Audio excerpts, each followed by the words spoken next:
Hello genius gang, कैसे हो champions. आपका स्वागत है कुरुक्षेत्र करियर जोन में। मैं हूं तारण वर्मा। तो आज हम पढ़ने वाले हैं जीव जगत में विविधता के बारे में। तो आपने देखा होगा कि जीव जगत में बहुत सारी विविधता पाई जाती है। छोटे से छोटा सूक्ष्म जीव से लेकर बड़े से बड़े क्या होते हैं, जानवर पाए जाते हैं, पेड़ पौधे पाए जाते हैं। इसने अपने आसपास इतनी ज्यादा विविधता पाई जाती है।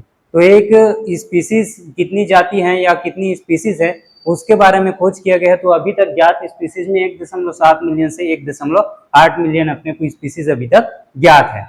अब इतनी सारी स्पीसीज हैं, वो चाहे पौधों की हो, चाहे जीव जंतुओं की हो या बड़े जानवरों की हो।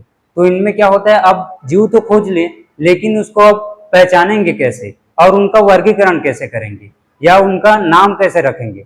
तो इसके लिए अपन क्या करते हैं, पहचानने के लिए उनके कुछ कुछ गुण होते हैं जिसके आधार पर अपन उसको पहचानते हैं और इनका क्या करते हैं, अपन नाम रखते हैं।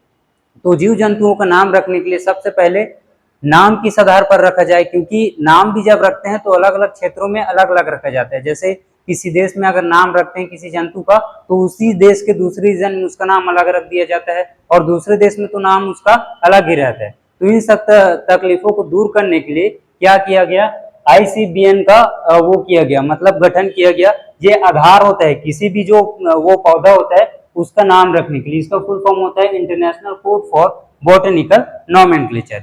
इसके आधार पर ही किसी भी देश में जब नया वो खोजा जाता है, स्पीसीज खोजा जाता है, तो उसका नाम रखा जाता है। और ये सब जगह मान्य है, पूरे विश्व में ये मान्य होता है। तो एक जगह जब नाम रख दिया जाता है किसी भी पौधे का, तो वो हर जगह चलता है। जैसे मैंगो का रख दिया गया है क्या, मैंजीफेरा इंडिका, तो ये पूरे वर्ल्ड में आप कहीं भी चले जाओगे तो उसका वैज्ञानिक नाम वही रहेगा, क्योंकि ICBN के अंतर्गत उसको रखा गया। अब ये तो हो गया पौधों के लिए। अब लेकिन आता है दूसरा अपना प्राणी जो है, जीव जंतु जो है, उनके लिए अपन कैसे करें। तो उसके लिए भी एक आधार बनाया गया किसको, ICZN को, जिसका फुल फॉर्म होता है international code for zoological nomenclature. इसके द्वारा जो प्राणी है उसका नाम अलग अलग रखा जाता है। जैसे मेढक का नाम होता है राना टिग्रिना करके, तो ये पूरे वर्ल्ड में इस हिसाब से, इसके हिसाब से पूरे वर्ल्ड में उसका नाम राना टिग्रिना ही माना जाएगा। अलग अलग क्षेत्रों में अलग अलग उसका नाम नहीं रखा जाएगा।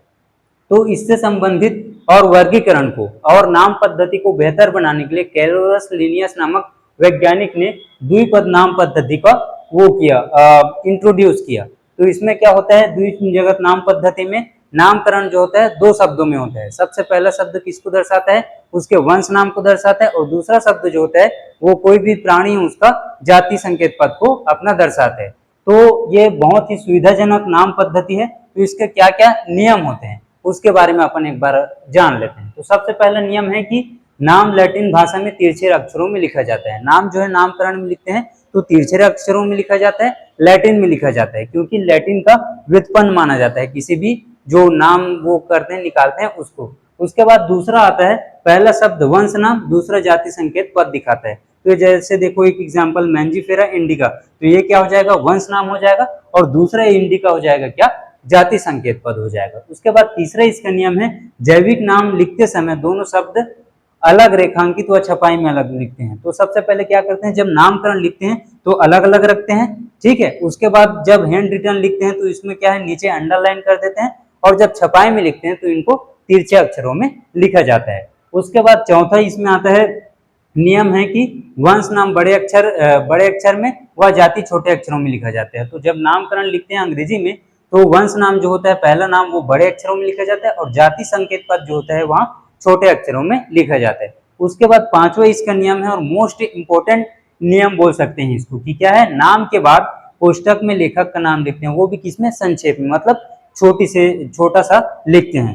तो एग्जाम्पल आप देख सकते हैं, जैसे मैंजीफेरा इंडिका और लास्ट में क्या लिखा है, लिन, क्योंकि कैरोलस लिनियस ने ही मैंजीफेरा इंडिका ये नाम दिया था, इस कारण से उनका नाम जो है संक्षेप में अंत में लिखा जाता है। और ये जो क्वेश्चन है ये आम वाला, ये लाइन टू लाइन नीट में आ चुका है, तो ये आप लोग के लिए बहुत ही इंपॉर्टेंट है। अब इससे संबंधित वर्गीकरण से संबंधित कैरोलस लिनियस ने अपना बुक भी दिया है, जिसको सिस्टेमा नेचर करके बोला जाता है, जिसका टाइटल उन्होंने सिस्टेमा नेचर रखा था। कैरोलस लिनियस के द्वारा लिखी गई वो बुक है जो नाम पद्धति के ऊपर आधारित है।